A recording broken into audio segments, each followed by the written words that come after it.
আজ যদি কাজী নজরুল ইসলাম বেঁচে থাকতেন তাহলে খুব দুঃখ করতেন, কারণ কেউ সবার উপরে মানুষত্ব তাহার উপর নাই এ কথাটি পাত্তা দিচ্ছে না, একে অন্যকে পচানোর ধান্দায় ব্যস্ত।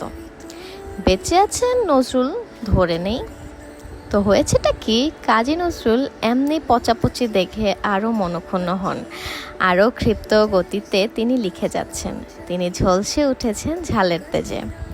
এক পর্যায়ে ফুটবল সমর্থকরা তার লেখার প্রতি রেগে তাকে কারাবন্দি করে ফেললেন। এভাবে তিলে তিলে নজরুলের মন ভেঙে গেল। এটা দেখে শাকিব খানের বুক ফাটে তো মুখ ফোটে না। সবার তুমুল পচাপচির মুখে কাপ গেল হারিয়ে, তবুও কারো পচানো বন্ধ হয় না। নজরুল কিন্তু খুশিই হলেন। কাপটা চুরি করেছিল এক আতশ পাখি। রাজার কাছে নিয়ে যাবার পর রানীরা এমন একে অপরকে পচানো শুরু করলো, রাজা 7 রানীকে 7টি গর্তে মাটি চাপা দিয়ে দিল। তো নতুন রানীকে ঘরে তুলে কাপসহ সুখেই থাকতে লাগলো। আর এদিকে সমর্থকদের খেয়ালই নেই যে কাপ হারিয়েছে, তারা পচানোয় ব্যস্ত। তো আমার কথাটি ফুরলো আর শিউলি গাছটি মরিল। কেমন লাগলো আমার কথা বলো তো সবাই।